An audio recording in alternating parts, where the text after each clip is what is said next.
तो चलिए आज शुरू करते हैं एस्टिमेशन एंड वैल्यूएशन के सब्जेक्ट का चैप तो चलिए आज शुरू करते हैं एस्टिमेशन एंड वैल्यूएशन का ये पार्ट फोर है। ये फोर्थ वीडियो है चैनल पे आज जो वैल्यूएशन पे बात करेगी।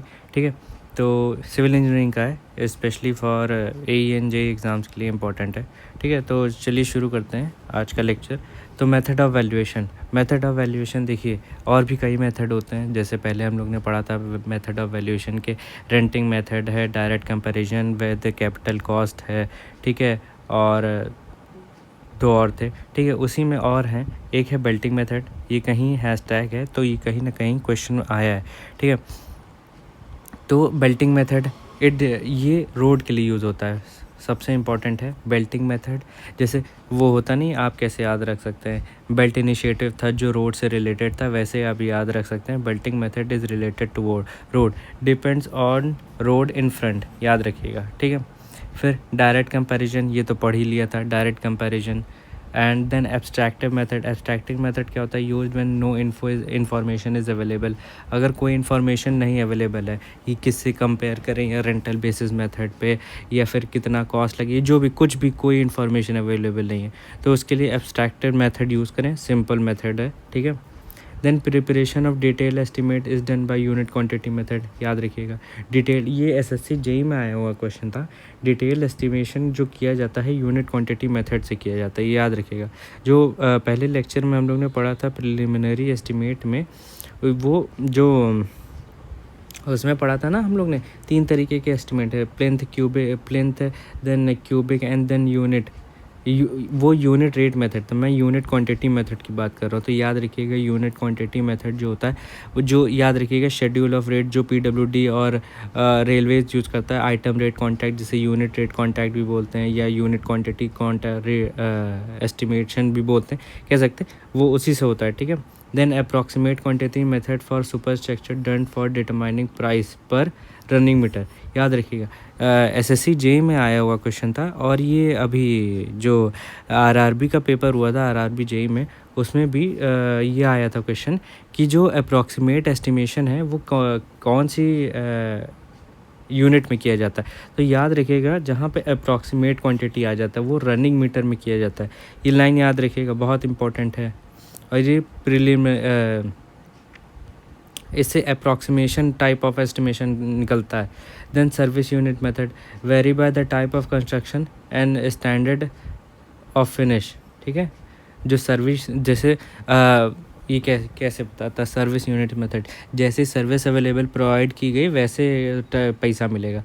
जैसे किसी ने जर्मन टाइल लगवाया, किसी ने इटालियन टाइल लगवाया, तो इटालियन टाइल महंगा है तो उस हिसाब से खर्चा आएगा। ठीक है, तो सर्विस यूनिट कैसा स्टैंडर्ड है और कैसा टाइप ऑफ कंस्ट्रक्शन है, but can not be use in actual purpose at is it requires other data. याद रखिएगा, सर्विस यूनिट मेथड जो होता है पर यूनिट पे कैसी सर्विस प्रोवाइड की गई, इस पर डिपेंड करता है। देन मेथड्स ऑफ एस्टिमेशन देखिए, क्रॉसिंग मेथड ये बता ही दिया था कि जो प्लिंथ होता है, ठीक है, इससे माइनस करते हैं 4 times of thickness of wall, ये क्रॉसिंग मेथड हो गया। फिर centre line method, in out to out and in to in method, bay method, service unit method. Bay method SSC JEE में एक क्वेश्चन आया था, उसमें बे मेथड से रिलेटेड दिया गया था। ठीक है, तो ये बे मेथड एक टाइप ऑफ एस्टिमेशन है, याद रखिएगा। ठीक है, तो 5 तरीके के एस्टिमेशन हमें पता चल गए, कौन कौन से, crossing method, in to in, out to out, centre line method, bay method and service unit method, जो कि ये है। ठीक है, देन डोमिनेंट ओनर क्या होता है, person who enjoys easement rights, जो कि जैसे एक होता है लैंडलॉर्ड, एक होता है टेनेंट जो किराएदार होता है, तो वो डोमिनेंट ओनर हो जाता है क्योंकि वो ईजमेंट राइट को एंजॉय कर रहा है। सर्विएंट ओनर कौन होता है, जो ओनर होता है वो सर्विएंट ओनर होता है क्योंकि it is burdened by the easement.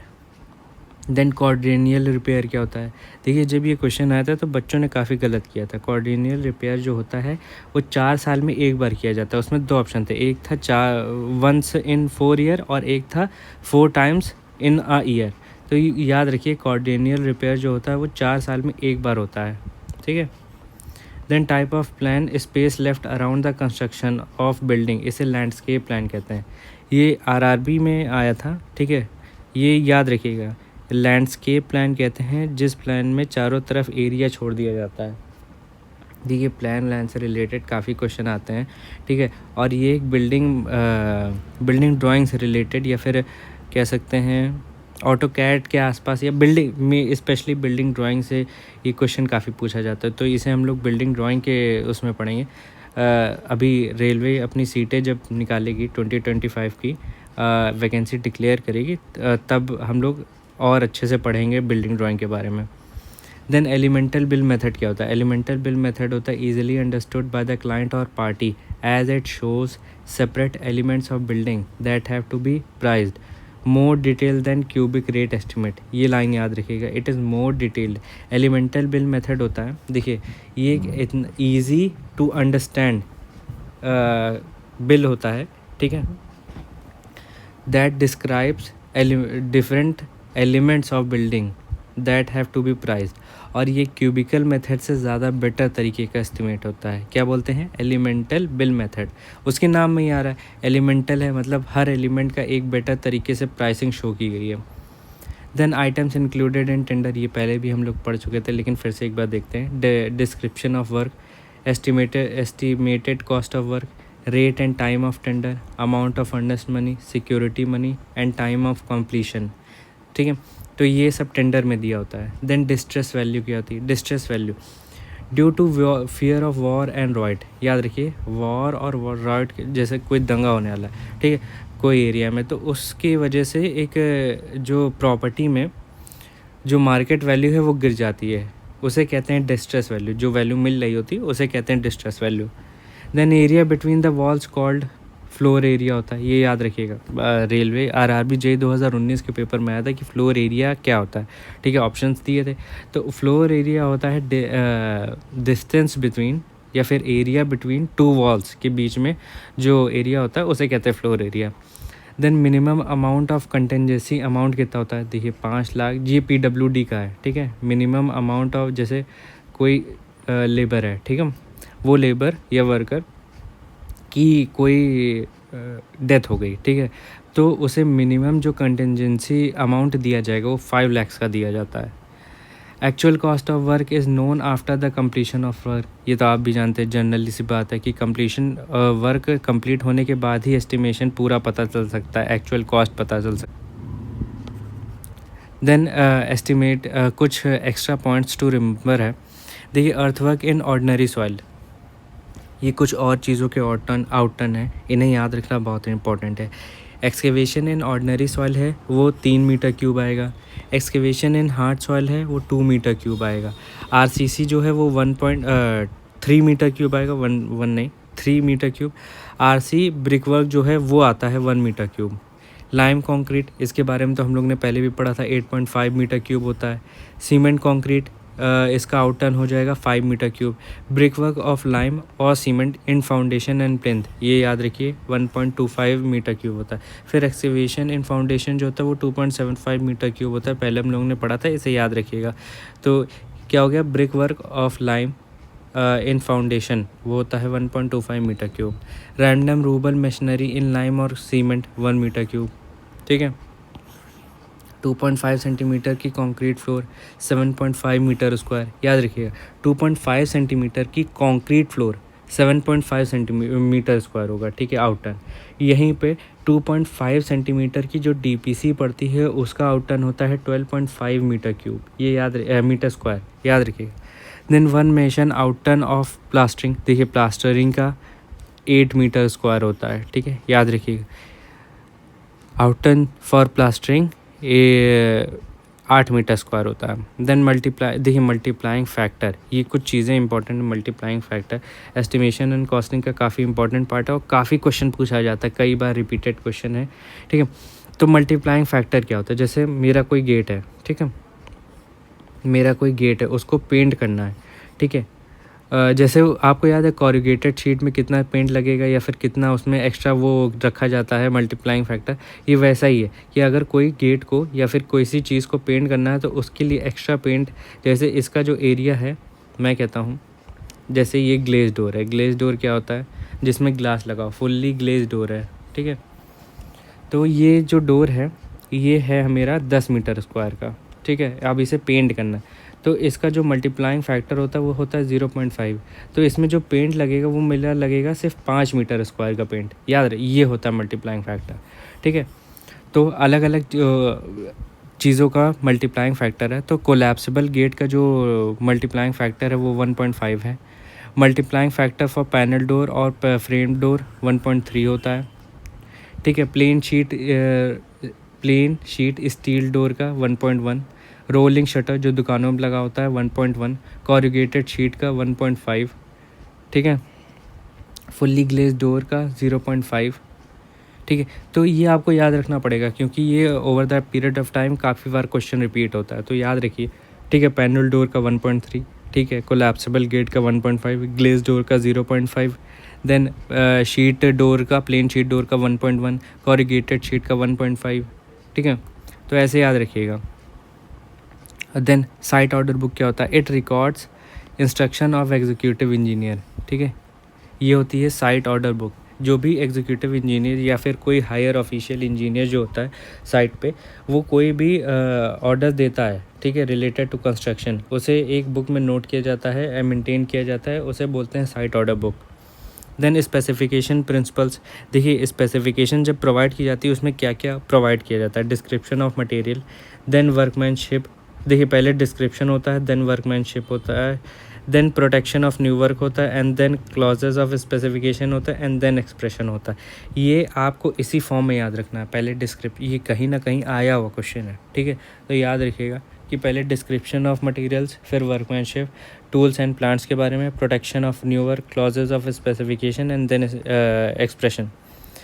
Then 10 mm dia of mild steel का वेट 0.62 किलो होता है। देखिए इसे याद रखने का ये ज़रूरत नहीं है, किसी भी डाया का वेट निकालना है, किसी भी डाया ऑफ बार का, तो सीधे फॉर्मूला होता है d स्क्वायर पर 162.2 या फिर 162 सिर्फ लिख सकते हैं, ठीक है, किलोग्राम पर मीटर है, ठीक है। ये फॉर्मूला याद रखिएगा, बस सिंपल सा, ये सब कुछ पढ़ने की ज़रूरत नहीं है। Water surcharge taken equal to 1.5 से लेकर 2%, याद रखिएगा, बहुत इंपॉर्टेंट है। वाटर सरचार्ज जो लिया जाता है कितना लिया जाता है, 1.5 से लेकर 2% तक। टूल्स और प्लांट्स के लिए कितना लिया जाता है, एस्टिमेशन में 2.5 ये लिया जाता है टूल्स एंड प्लांट्स के लिए 1.5 से 2%, कहीं पे 2.5 से 3 लिखते हैं, लेकिन आप याद रखिए 1 से 2, 1.5 या तो सबसे बढ़िया है 1 से 1 मिनट रुकिए, 1 से 1.5 लिखिए, पहले भी मैंने लिखवाया था 1 से 1.5, तो 1 से 1.5 ही लिखिए, सबसे बढ़िया है, ठीक है। और कहीं पे अगर इससे ज़्यादा लिखा हो तो वो गलत होता है, 1 से 1.5 याद रखिए, टूल्स एंड प्लांट्स के लिए यूज़ होता है। Then least window opening in 30 metre cube volume of room 1 metre square होता है, it is equal to 15% of room area. ये याद रखिएगा, ये आया हुआ क्वेश्चन है कि 30 मीटर क्यूब के एक रूम में 1 मीटर स्क्वायर का एरिया होना चाहिए विंडो का, which is equal to 15% of floor area, ठीक। Then reports, it gives clear picture और idea of the whole project और वर्क। रिपोर्ट क्या होता है, एक जैसे DPR होता है ना, डिटेल प्रोजेक्ट रिपोर्ट, तो ये इन्फॉर्मेशन देता है फुल एक पूरे प्रोजेक्ट की। When work is partially abandoned and estimated cost of remaining work is less than 95% of original work, then competent authority have to prepare revised estimate। देखिए revised estimate बनाने का ये भी एक बहुत बड़ा पॉइंट है कि जब कोई वर्क हो रहा है और उसे बीच में छोड़ दिया गया, तो रिमेनिंग वर्क जो भी काम बचा है, अगर वो 95% से कम है, ठीक है, ऑफ द ओरिजिनल वर्क, तो जो अथॉरिटी होती है उसे रिवाइज्ड एस्टिमेट बनाना ज़रूरी है, ठीक है। 95% याद रखिएगा, टोटल वर्क का 95% वर्क से कम, समझे आप, कम वर्क लेफ्ट है, तो रिवाइज एस्टिमेशन ज़रूरी है। Then in estimate exact quantities can not be determined. देखिए मैंने बताया ना, ये तो पहली बात, तो ये प्रिलिमिनरी एस्टिमेट में तो बिल्कुल नहीं पता चलता है, ठीक है। और कोई भी क्वांटिटीज़, ठीक है, एग्जैक्ट तो नहीं पता चलेगी, कोई भी क्वांटिटी आपको पता करना है तो कंप्लीशन ऑफ वर्क के बाद ही पता चलेगा, जैसे कि ऊपर पढ़ के आए थे। Then the quantity surveying exact quantity of various work is determined. ठीक है, क्वांटिटी सर्वेइंग जो होता है, याद रखिए क्वांटिटी सर्विंग वैसे तो सर्विंग का पार्ट है, लेकिन क्वांटिटी सर्विंग है तो रिलेटेड टू आइटम्स है, आइटम से रिलेटेड है तो एस्टिमेशन एंड वैल्यूएशन में आएगा। तो क्वांटिटी सर्विंग में क्या होता है, वेरियस आइटम्स की एग्जैक्ट क्वांटिटी डिटरमिन करने की कोशिश की जाती है। देन इलेक्ट्रिफिकेशन और सैनिटरी वाटर फिटिंग्स में, ठीक है, कितना खर्चा आता है टोटल, तो याद रखिएगा 16% आता है। 16% कैसे, 8% इसका इलेक्ट्रिफिकेशन का एंड सैनिटरी वर्क्स का 8%, तो ये हो गया 16%। वाटर सरचार्ज का कितना होता है, 1 से लेकर 2%। वाटर सरचार्ज का मतलब किसी भी कंस्ट्रक्शन फील्ड पे कितना पानी यूज़ होना है, ठीक है, ये उसके बारे में। इसमें सारे तरीके के पानी for mixing of material, labours को पानी की ज़रूरत होती है, हर चीज़ों का पानी जो रिलेटेड होता है वो 1.5 से 2% ऑफ टोटल प्रोजेक्ट कॉस्ट होती है। Then minimum number of hold fast of windows 2 होती हैं और डोर्स पे 3 होती है। ये कैसे होता है, जैसे ये डोर है, ठीक है, ये डोर का फ्रेम है, यहाँ पे सिल लगी, तो 1, 2 एंड 3, 4, 5 एंड 6, ठीक है, ये डोर हो गई। तो एक फ्रेम पे मतलब एक फ्रेम के एक साइड पे 3 लगी होती हैं, टोटल 6 लगी होती है, और विंडोज़ में टोटल 4 और एक साइड पे 2, ठीक है। और ये जेड शेप की होती हैं। और होल्ड फास्ट किस क्वांटिटी में मेजर किया जाता है, इन किलोग्राम्स या फिर टन्स, जैसे भी क्विंटल्स में, जैसे भी मेजर करना हो, याद समझ गए ना आप, मास क्वांटिटी में मेजर करते हैं, ठीक है। फिर कुछ एक्स्ट्रा पॉइंट्स आपको मैं बता देता हूँ, एक्स्ट्रा थोड़ा पढ़ लेते हैं वैल्यूएशन एंड एस्टिमेशन में, ठीक है, उसके लिए। तो चलिए देखते हैं थोड़ा सा और बेटर तरीके से एस्टिमेशन एंड वैल्यूएशन को कवर करते हैं। रिलेटेड टू अर्थवर्क पढ़ते हैं, ठीक है, अर्थवर्क, ठीक है। इसमें अर्थवर्क में क्या पढ़ेंगे हम लोग कि जैसे देखिए, अगर डेप्थ, ठीक है, depth is less then 30 centimetre, तो इसकी मेजरमेंट यूनिट जो होती है वो होती मीटर स्क्वायर। और अगर यही डेप्थ, ठीक है, 30 सेंटीमीटर के ऊपर पहुंच जाए एक्सकेवेशन में, तो ये मीटर क्यूब में मेजरमेंट होता है, ठीक। फिर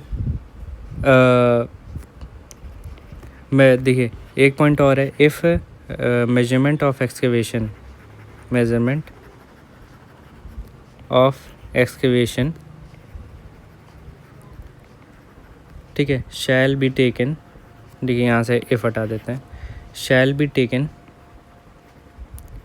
फॉर एवरेज डायमेंशन, ये भी याद रखिएगा, ठीक है, एवरेज डायमेंशन, ठीक है। मेजरमेंट ऑफ एक्सकेवेशन जो होता है वो एवरेज डायमेंशन के लिए होता है, याद रखिएगा, ठीक। फिर when ground is fairly uniform, then एक होता है डेडमैन, ठीक है, डेडमैन आर लेफ्ट, जो अगर देखिए ये बहुत इंपॉर्टेंट पॉइंट है, ये जो डेडमैन एंड एक चीज़ और बताऊंगा, ये बहुत इंपॉर्टेंट पॉइंट है, इसे याद रखिएगा। When ground is fairly uniform, अगर ग्राउंड जो है वो जो यूनिफॉर्म कंडीशन में, मतलब जो उसकी सतह है वो यूनिफॉर्म है, तो डेडमैन्स लेफ़्ट किए जाते हैं, ठीक है। क्यों लेफ़्ट किए जाते हैं अभी मैं बताता हूँ। और व्हेन ग्राउंड इज़ अनइवन, ठीक है, uneven, then tails are left, ठीक है। अब ये क्यों लेफ्ट किए जाते हैं, ठीक है, it is used to calculate average depth of excavation, याद रखिएगा, ठीक है। ये आया हुआ क्वेश्चन है, काफ़ी बार क्वेश्चन रिपीट हो चुका है, तो इसे याद रखना बहुत इंपॉर्टेंट है। फिर सरफेस एक्सकेवेशन कब कहलाया जाता है, ये डिस्कस कर लेते हैं, ठीक है। अगर 1.5 मीटर से डेप्थ ज़्यादा है, ठीक है, और 10 मीटर स्क्वायर का एरिया कवर किया गया है प्लान में, और जो डेप्थ है वो 30 सेंटीमीटर से कम है। अच्छा एक मिनट, ये डेप्थ नहीं है, ये डेप्थ नहीं है, 1.5 मीटर से ज़्यादा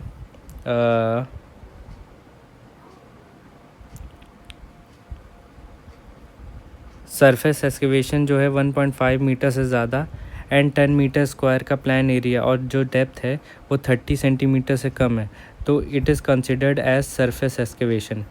ठीक है, याद रखिएगा, सरफेस एक्सकेवेशन कहलाया जाता है। ठीक है, 10 मीटर स्क्वायर का एरिया, 30 सेंटीमीटर से कम डेप्थ है और 1.5 मीटर से ज़्यादा का सरफेस एक्सकेवेशन है तो उसे सरफेस एक्सकेवेशन कहलाया जाता है। देन लीड एंड लिफ्ट के बारे में पढ़ते हैं। लीड एंड लिफ्ट, पहले लीड के बारे में पढ़ते हैं। ये क्या होता है? एवरेज हॉरिजॉन्टल डिस्टेंस होता है between source of soil to deposition of soil. Deposition of soil, इसे ये लीड होता है। ठीक है, मतलब जैसे क्या हुआ, ये मैंने जैसे यहाँ मैंने गड्ढा खोदा, ठीक है, और यहाँ हमारी ट्रक खड़ी थी, यहाँ से हम गए और यहाँ पे हमने इकट्ठा कर दिया। ठीक है, यहाँ से गए एंड यहाँ इकट्ठा कर दिया। तो यहाँ से यहाँ तक का जो डिस्टेंस होता है सेंटर टू सेंटर, यहाँ के सेंटर से जो डिस्टेंस होता है, ठीक है, इसे कहते हैं लीड। ठीक है, एंड यहीं पे एक लिफ्ट होता है। लिफ्ट क्या होता है? ठीक है, लिफ्ट बता देता हूँ। इट इज़ एवरेज और सेंटर टू सेंटर डिस्टेंस, एक minute, vertical distance between source of soil to deposition of soil. ठीक है, ये होता है लिफ्ट, मतलब यहाँ से लेके यहाँ तक का डिस्टेंस, इसे कहते हैं लिफ्ट। ठीक है, ये जो देखिए अर्थवर्क के लिए, फॉर अर्थवर्क जो लीड होता है वो 30 मीटर रखा जाता है, lead equal to 30 metre, and जो लिफ्ट होता है वो होता है 1.5 मीटर। ठीक है, याद रखिएगा, 30 metre lead and 1.5 metre lift, इसे बोलते हैं अर्थवर्क के लिए। देन कुछ चीज़ें और पढ़ते हैं। ठीक है, जैसे एस्टिमेशन में, जैसे लिंटल एंड स्लैब में, देखिए यहाँ पे हमारा वो ख़त्म हो गया, अर्थवर्क से रिलेटेड जो भी चीज़ें थी वो यहाँ पे ख़त्म हो जाती हैं। फिर कुछ चीज़ें और पढ़ते हैं। शटरिंग क्या होती है? शटरिंग आपको जैसे पता होगा क्या होता है, use to support vertical sections. ठीक है, ये हो गई शटरिंग। एंड यहीं पे सेंटरिंग क्या होती है? सेंटरिंग, ये जो होता है ये हमारा होता है use to support horizontal sections. ठीक है, ये हमारा शटरिंग और सेंटरिंग में डिफरेंस। ठीक है, याद रखिएगा, बहुत ज़रूरी है। फिर कुछ प्लास्टर वर्क के बारे में पढ़ लेते हैं चीज़ें। प्लास्टर वर्क बहुत इंपॉर्टेंट है, प्लास्टर वर्क के बारे में पढ़ना, काफ़ी क्वेश्चंस रिपीट होते हैं, जैसे कि आपने कभी देखा होगा। एक मैं अभी बताता हूँ क्या। जैसे प्लास्टर वर्क में, इफ़ एरिया ऑफ ओपनिंग, ठीक है, area of opening 0.5 metre square से कम है तो डिडक्शंस नहीं होते हैं, नो डिडक्शंस। डिडक्शंस क्या होते हैं? देखिए, डिडक्शंस जैसे मैंने बताया था ना, सेंटर लाइन मेथड में डिडक्शंस किए जाते हैं। ठीक है, एल जंक्शंस पे, क्रॉसिंग जंक्शंस पे और टी जंक्शंस पे वैसे डिडक्शंस होते हैं। ठीक है, तो अगर प्लास्टरिंग वर्क में 0.5 मीटर स्क्वायर से कम का एरिया ओपनिंग है तो no deductions are made. Then if area of opening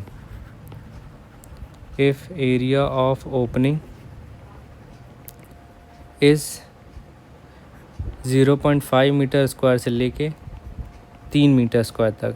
then one face deduct किया जाता है, one face deducted. Then if area of opening 3 metre square से ज़्यादा है, देन बोथ फेस डिडक्ट किए जाते हैं,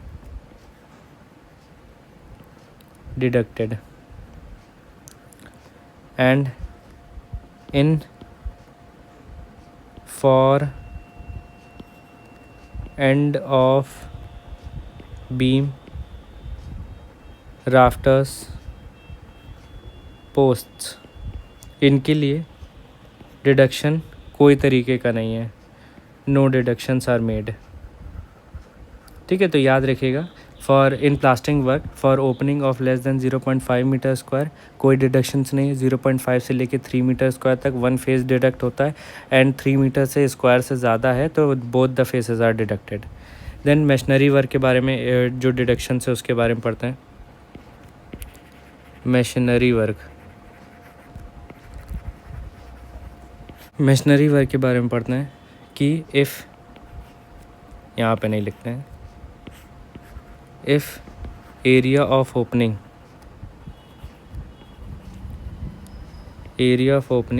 is less than 0.1 metre square then no deductions are made. ठीक है, नो डिडक्शन। ठीक है, एरिया ऑफ ओपनिंग जो है मशीनरी वॉल में, जब मशीनरी वॉल का कंस्ट्रक्शन होता है, ठीक है, तो उसमें एरिया ऑफ ओपनिंग अगर 0.1 मीटर स्क्वायर से कम है तो no deductions are made. For end of beam, rafters, purlins, soffits. Soffit क्या होता है? सॉफिट अंडर स्ट्रक्चर होता है किसी भी चीज़ का। जैसे ये सीढ़ी है तो इसका ये जो अंडर वाला स्ट्रक्चर है इसे लैंडिंग बोलते हैं। इस लैंडिंग के नीचे वाले स्ट्रक्चर को सॉफिट बोलते हैं। तो ये सॉफिट जो है for end of the beam, rafter and purlins and soffit, इसमें जो up to 0.05 metre square no deductions are made. ठीक है, then for bearing of chhajja and wall pipe up to 10 centimeter no deductions are made। ठीक, then for bearing of floor and floor slab, मतलब एक तरीके की slab हुई, इसमें भी डिडक्शंस आर नॉट मेड। तो डिडक्शंस कहाँ पे होते हैं? देखिए, पहली बात तो मशीनरी वॉल में होते हैं जहाँ पे 0.1 मीटर स्क्वायर से कम का एरिया होता है, वहाँ पे डिडक्शंस नहीं किए जाते हैं 0.1 मीटर स्क्वायर से।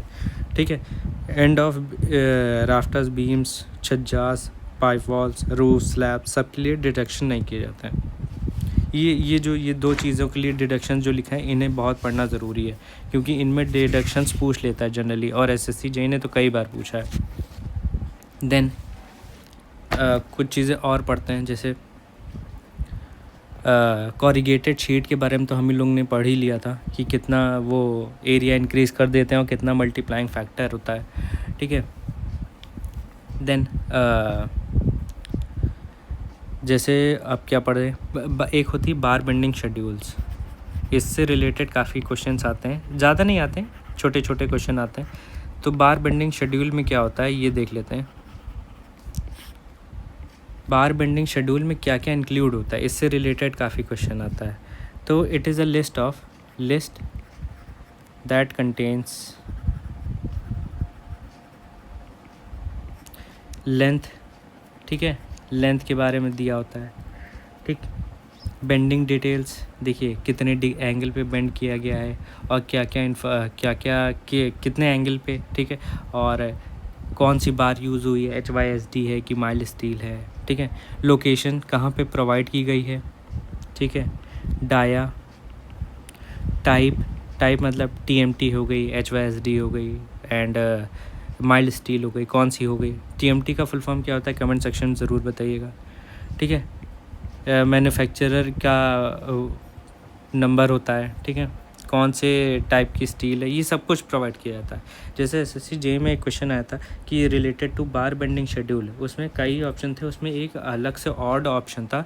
उसमें क्या था कि नंबर ऑफ लेबर कितने यूज़ होंगे फॉर रिलेटेड टू बार, ठीक है। तो ये नहीं दिया होता है, ठीक है, तो ये ऑड वन आउट था। अगर कभी आप प्रीवियस ईयर क्वेश्चन लगाएंगे तो आपको वो क्वेश्चन मिलेगा कहीं ना कहीं।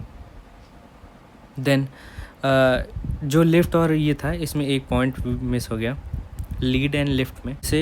एक होती है जो modification factor lead and lift में क्या होता है कि जो ट्रक है वो हमारा जो जिस फील्ड उस पर मूव कर रहा है, ठीक है, उसका मॉडिफिकेशन फैक्टर क्या लेते हैं, ये कॉस्टिंग निकालने में हेल्प करता है। तो उसके बारे में एक टेबल बता देता हूँ, type of surface and modification factor. तो इसमें क्या पढ़ेंगे, जैसे इसकी ये टेबल है, इससे पूछा हुआ क्वेश्चन है, काफ़ी बार पूछा जाता है, तो मैं बता देता हूँ, ये आपको बता देता हूँ कि मेटल सरफेस है अगर, ठीक है, तो ये 1 रहेगा मॉडिफिकेशन फैक्टर। यहीं पे ये कार्ड सरफेस है तो ये हो जाएगा 1.1, ठीक है, और यहीं पे ये सैंडी सरफेस है, ठीक है, तो ये हो जाएगा 1.4। याद रखिएगा, ठीक है, ये बहुत इंपॉर्टेंट टेबल है। देन इसी से रिलेटेड एक और है लिफ्ट के लिए, यहीं पे मैं लिफ्ट की भी टेबल बना देता हूँ, लिफ्ट के लिए एंड फैक्टर, ठीक है। इसमें क्या होता है, अगर 3.5 मीटर से कम या उसके बराबर है तो जो फैक्टर है वो लिफ्ट इंटू 10 हो जाएगा, ठीक है। 3.5 से लेके 6 मीटर तक है तो जो होगा लिफ्ट का स्क्वायर इंटू 8.3 हो जाएगा। अगर यही 6 मीटर स्क्वायर से ज़्यादा है, मीटर स्क्वायर से कहना है 6 मीटर से ज़्यादा है, तो जो हमारी लिफ्ट है वो 20 टाइम्स हो जाती है। तो ये जो फैक्टर्स है मॉडिफिकेशन फैक्टर, इन्हें याद रखना बहुत ज़रूरी है, ठीक है। तो 3.5 मीटर के लिए जो लिफ्ट है उसके लिए जो फैक्टर है वो लिफ्ट 10 टाइम्स ऑफ लिफ्ट है। यहीं पे 3.5 से लेके 6 मीटर तक है तो लिफ्ट का स्क्वायर इंटू 8.3, और यहीं अगर 6 मीटर से ज़्यादा है तो लिफ्ट इंटू 20 हो जाएगा, 20 टाइम्स ऑफ लिफ्ट कह सकते हैं। देन एक और पॉइंट कि मैं अलग से इसी में लिखवा देता हूँ, मशीनरी से रिलेटेड है कि इन मशीनरी फॉर्म वर्क, ठीक है, ये फॉर्म वर्क से रिलेटेड है। For opening of 0.4 metre square या up to 4 metre square no deductions are made.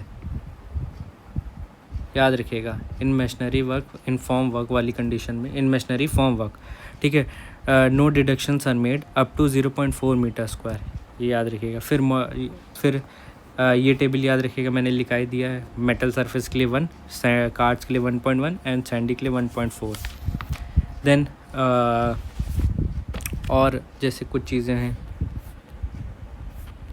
कुछ चीज़ें जैसे क्रैंक लेंथ, ये तो चलिए हम स्टील में पढ़ेंगे, नहीं तो उसमें पढ़ लेंगे, किस में बोलते हैं, RCC में पढ़ लेंगे, ठीक है।